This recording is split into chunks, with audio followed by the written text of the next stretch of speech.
So taking Tylenol is not good. Not good. Hello everyone, AUDHD Dad here, and today I want to take a deep dive into the misinformation around ADHD and autism, as well as the reason for increase of diagnoses within the past 5 or 10 years. But I think the first thing that we need to do is get some of the common myths out of the way around ADHD and autism and being neurodivergent. To start us off, I think the first one, which I'm sure that many of you probably have heard along the way, is I think everybody is a little ADHD. The traits, the similarities, the kind of everyone's on a spectrum situation. Now, to me, this is the equivalent of when people say with depression, everyone gets depressed, so does that mean everybody suffers with clinical depression? No. I don't think you can mix up the difference between being sad, having a few things that can seem like maybe ADHD traits, but are just potential normal human behaviour, and then try and pass them off as clinical depression, anxiety, ADHD, autism, bipolar. You know, you can't just say everybody suffers with these and some people just manage. You know, that's just wrong way of stating these facts. To me, this is just a lazy person's way of saying, I know very little or nothing about the topic, and just shrugging it off as being just another thing to label yourself with. I'm sure many of us who have been around people with ADHD or actually have it ourselves know that this is just not the case, and it is very much a daily struggle dealing with these disorders. The next one I want to throw at you people is ADHD people are looking for a reason just to be lazy. Now, I don't need to tell you this if you suffer with it, and for myself included, that imposter syndrome very much hits deep in people with the shame and guilt, as well as sometimes feeling lazy. The last thing we need is somebody else's wrong validation around the subject and making us feel even worse than what we already do around the daily struggles of being ADHD. The people with ADHD, many times, including myself, have problems just starting and stopping tasks, just trying to keep up with a to-do list in general life, as well as just the emotional dysregulation which causes so much anguish, despair, and problems just for day-to-day activities that is just not something that the average person has to deal with. This goes way beyond just being lazy. From a recent quote I read, it is something along the lines of, lazy people don't feel remorse. And repeat myself here, but I can tell you from first-hand experience that guilt, shame, and remorse are all things that we feel very much on a daily basis for the things that we just struggle to do. The next one up of the myths for ADHD is that it is just a childhood disorder. Now, thankfully, over the past decade, the exposure of ADHD and autism has become more and more prevalent, and people have become much more aware, and many more people who were missed as a child are now being diagnosed with ADHD and autism. I believe that sometimes this has persisted as a false belief just because of how rapid the changes have been to the diagnostic criteria since the DSM-5 come out, and how many more adults have been diagnosed in this past decade. Now, the last myth I have got for ADHD is that it is just hyperactive little boys. Again, following on from the last myth, thankfully this is starting to get more and more exposure, and the fact that this is a lifelong condition that can affect both genders, despite the heavy lean onto boys being diagnosed more than girls. Though hyperactivity can subside into adulthood, other things can sometimes become more prevalent or even worse into adulthood. Things such as managing emotional dysregulation, starting and stopping tasks, meeting last-minute deadlines, as well as the working memory becoming impactful, can all be things that affect adulthood ADHD.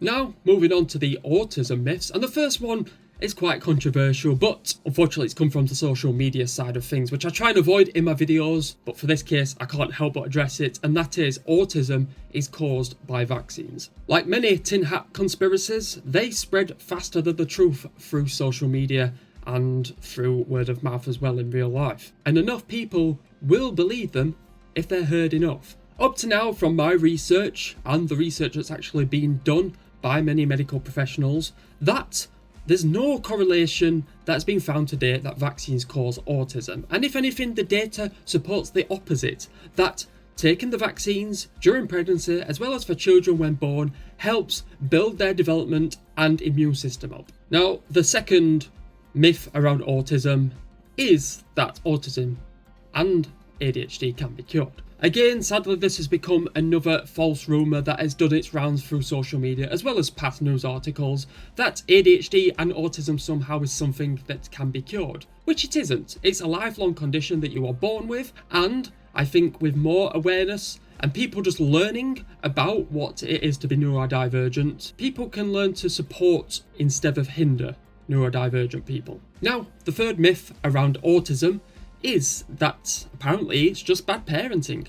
This could be listed for both autism and ADHD, and I genuinely believe that some of this is just because of lack of wanting to learn about it, and it's easier just to blame the parents than it is to actually support them and not shame them in the process, especially when it is something that doesn't affect them. Autism is a challenging condition for individuals as well as the parents who are looking after the children, and nowhere does this mean that the children don't deserve a life of happiness and support just because of their condition or disorder. I think if we can learn to understand neurodivergent conditions instead of shaming the children and the parents, we will just help future generations be able to meet the needs of these children, as well as adults who need the support within this world. And the last myth on this list is that autistic individuals are really smart. Now, I don't want to take anything away from any neurotypical or divergent children or adults, but believing that every person with autism or ADHD is somehow really smart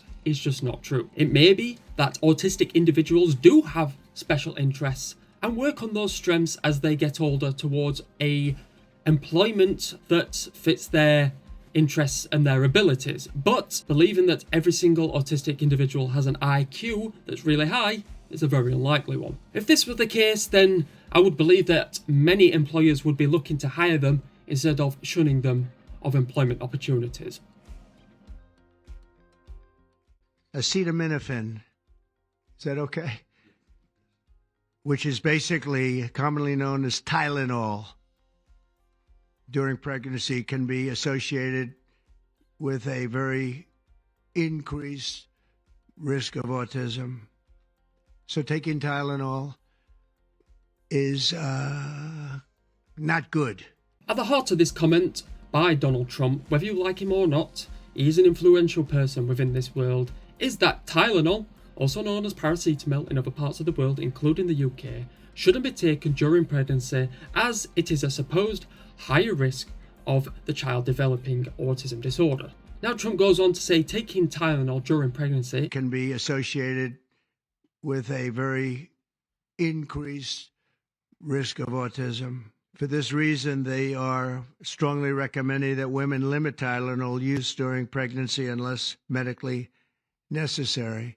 Now, I've tried my best to see if there was any legitimacy in this statement by Trump, and I did find an article all the way back in 2014 by The Guardian. This study looked at over 64,000 Danish women between 1996 and 2002. Apparently, women who took paracetamol during pregnancy were at a 37% higher risk of developing hyperkinetic disorder in their child, which is a severe form of ADHD. Now, a more recent study within 2025 studied over 100,000 participants across multiple countries, and even their result was that it needed further study. From both articles that I read, from what I could take of it, the supposed higher risk is because paracetamol apparently can affect hormone imbalance, as well as the fetal brain, which is basically saying when the brain is developing in pregnancy for the child. Another study, which was published on the Technology Network's website, also stated that our findings show that higher quality studies are more likely to show a link between prenatal paracetamol exposure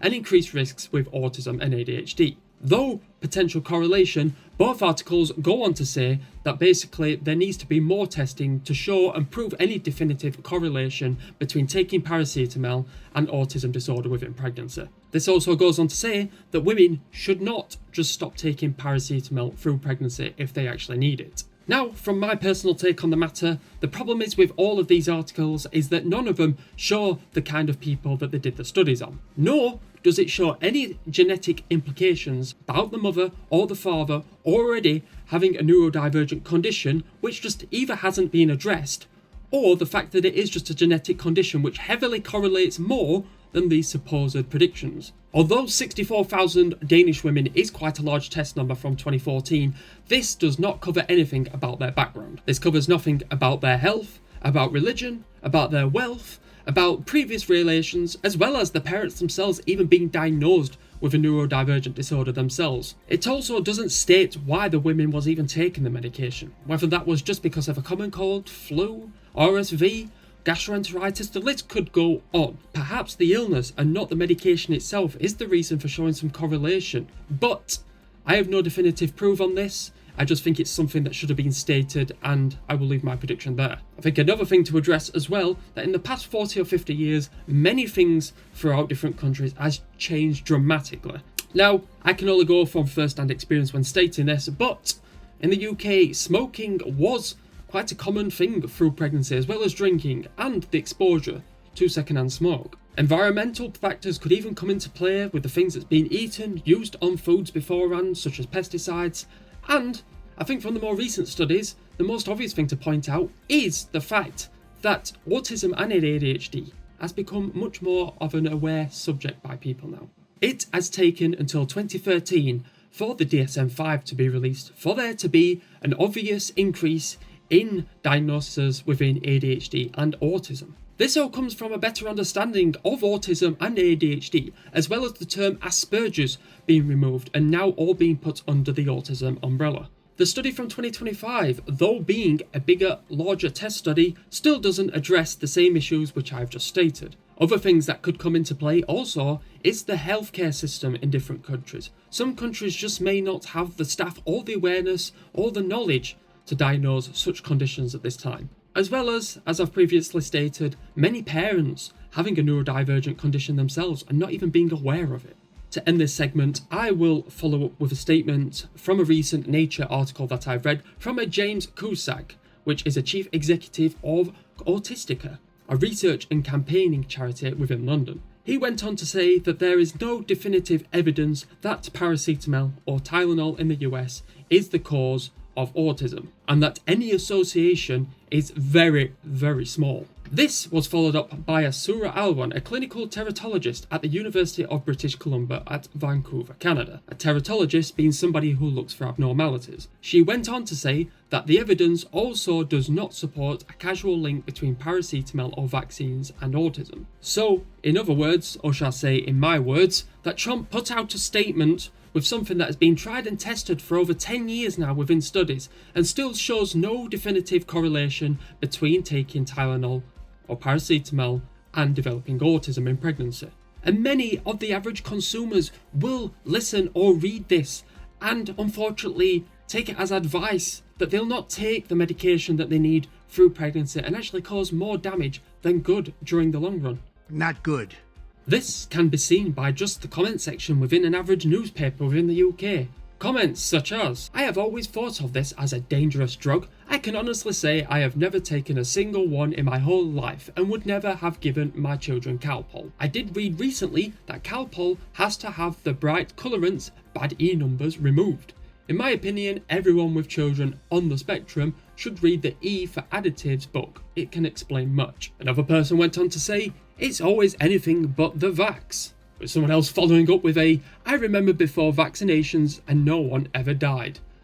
Because apparently they was alive around the polio crisis. And the final comment that I've read, it is, "Autism couldn't possibly be caused by the dozens of vaccines that infants and children are required to take.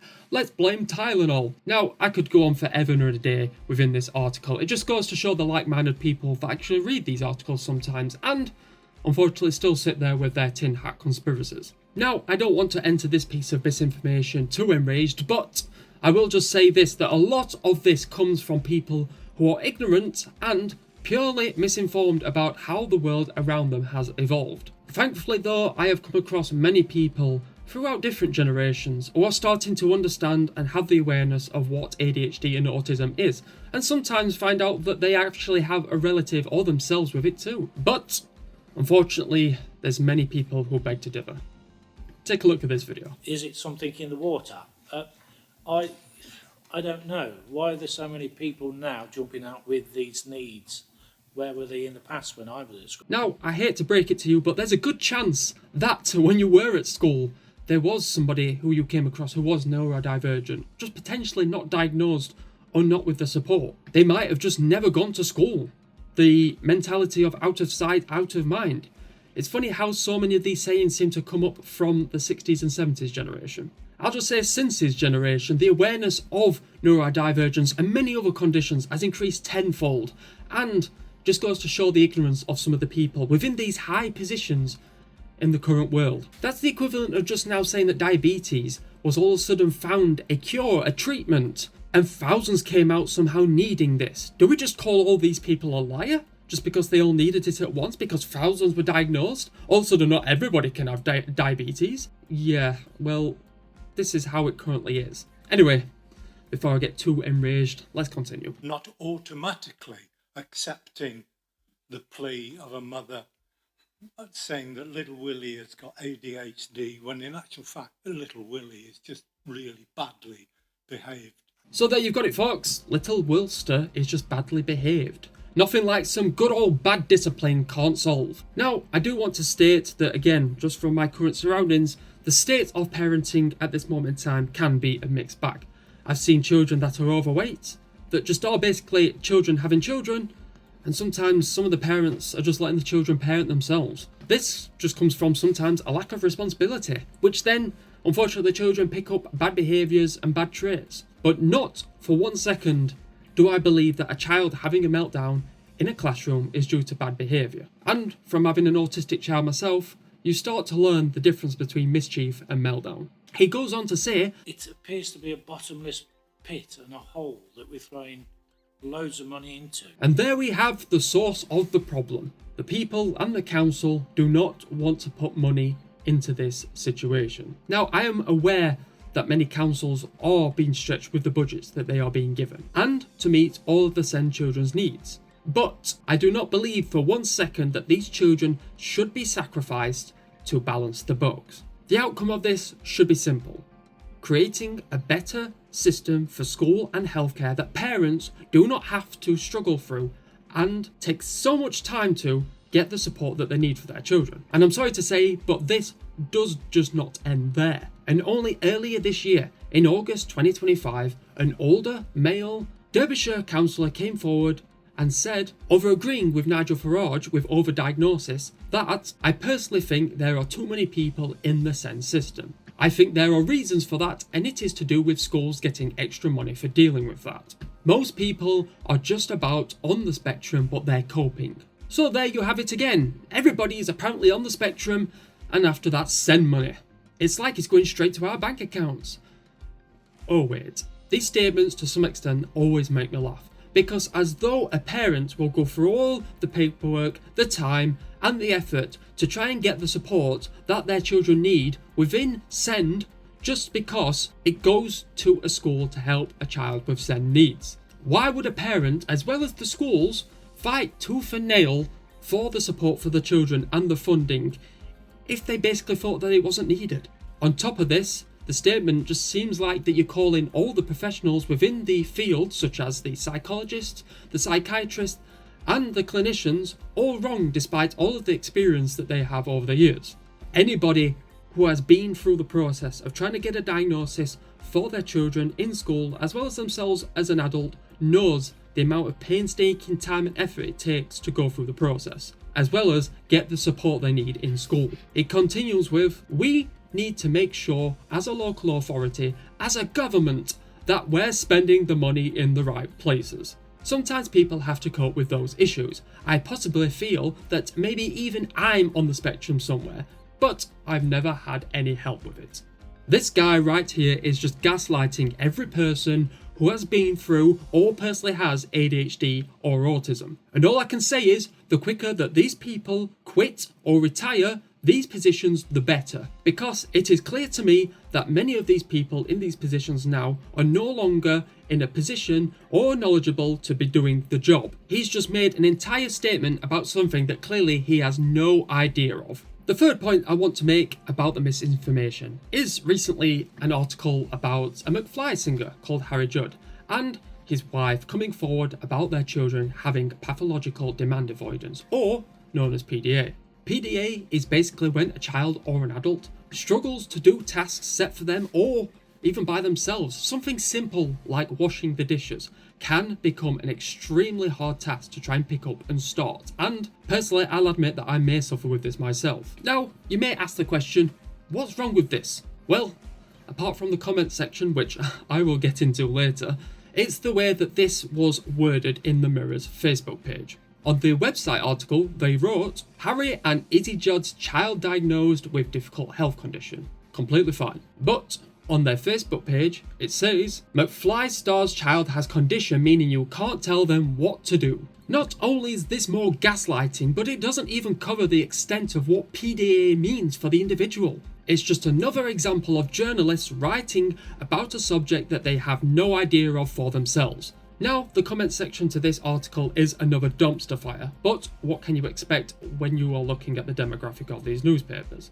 Comments such as, can't we just say they're a bit slow like we did years ago? And let's label a naughty, disobedient child that probably just needs parenting correctly and not this soft parenting crap. And I'll finish with this one, another made up name for lacking guidance and discipline. Now again, I could just go on forever with this comment section, and thankfully there was a few more positive ones than just negative in this one, but the form of discipline that these from the 60s and 70s believe should be instilled now is the reason why many children and adults today are actually suffering. I always find it ironic from the comments section and when people say things like this, because it's their generation that brought up these children to then have grandchildren.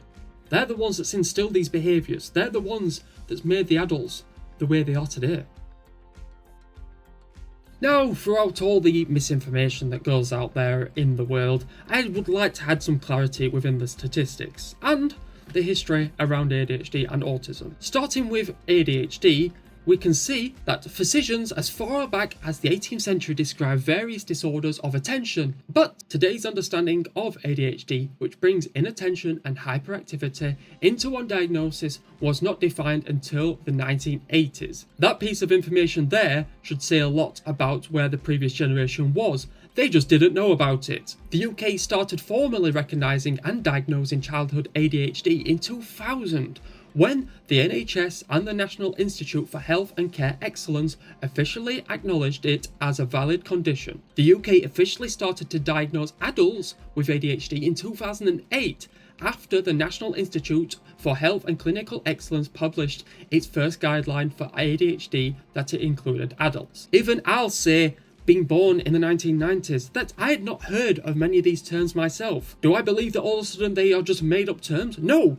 I have them myself. I knew something was always wrong. Many people may know something that just isn't right. We don't connect the same way as everybody else. Does that mean it's all just made up? No. It means in the past 25 years that things have advanced incredibly fast. And from 2009 to 20 to 2022 and 23, 146% increase in the number of 30 to 34-year-old patients prescribed ADHD medication. 1 in 10 ADHD boys will attempt suicide, as 1 in 4 girls will attempt suicide. NHS ADHD assessment waiting lists from 12 weeks to 10 years, with the personal wait time in my area being 2.5 years. Next, we move on to autism, and this has just as much muddy background as ADHD does. The term autism was first ever expressed by Eugene Bloiler in 1911, but one of the earliest descriptions of autism came in 1943 when Leo Kanner, a psychiatrist at Johns Hopkins University Hospital in Maryland, documented infantile autism. Building upon the foundations of Kanner's work, British psychiatrist Lorna Wing revolutionized the understanding of autism in the 1970s. Wing introduced the concept of the autism spectrum,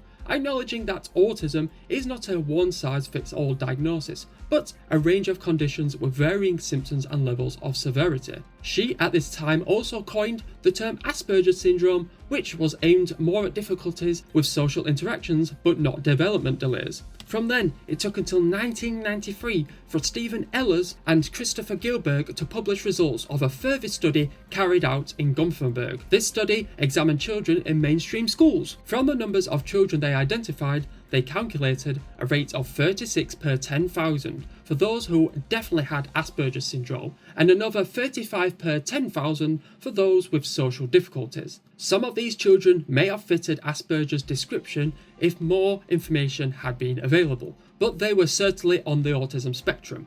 Teachers of these children had previously recognised social and/or educational differences, but had not been able to find a reason for these differences. Then, from 1993 to 2013, another big change occurred. From 2013, as stated previously, the DSM went under a massive change and changed the term of Asperger's to autism, becoming a broader term for the diagnosis of the symptoms from level 1 to 3 usually perceived by health professional. And the last thing I want to add some clarification on is around the term AUDHD. In 2013, again because of the DSM-5, adults could be diagnosed with autism and ADHD because of the clarification around both conditions, which for me ironically is around the time I was 18 and my mental health problems started to get quite a bit worse. This, as well as renaming Asperger's to be under the autism umbrella after being the formal name for it from the 1990s. And as a quick add-on to this, from 2013 is when we actually saw an increase in mental health conditions, from anxiety disorders to depressive disorders. This can be seen in the book The Anxious Generation, where some of this can be linked to smartphones and social media. And to finish off this section, it is another statistic that 40% of autistic individuals will potentially have a learning disability. This could be under dyslexia, dyscalculia, dyspraxia, dysgraphia, and many others. So, despite all of the negatives and misinformation throughout this video, what positives can we pull out? What can we leave for future generations, but also for the next 10, 20, 30 years? How can we make a difference? Well, let's look at the positives. In the past decade, more and more people around the world are becoming more aware of what neurodivergent is. More and more children are growing up in schools around what it means to be different, whether that is neurodivergent, race, religion, health conditions, disabilities, you name it. More and more people are getting the awareness that they need, which is a good thing. And children from that point in will see that as normal and be able to pass that on to next generations as well.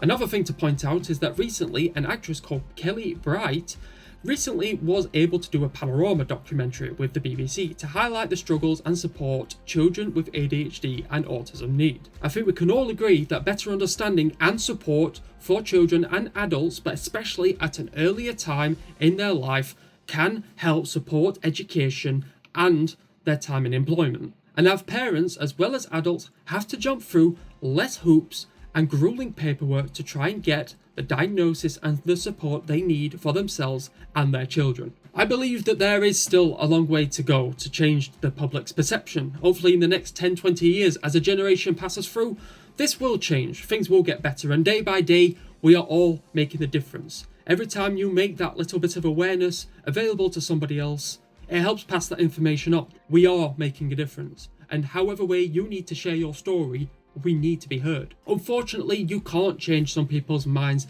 in how they were brought up and what they believe, but we can help children and adults understand each other a lot better and make the world a brighter place. So please, if you have enjoyed this video, hit that like and subscribe button. It goes a long way to supporting these small channels like mine grow and help produce more content like this in struggling times with people who need the support and help with neurodivergent conditions.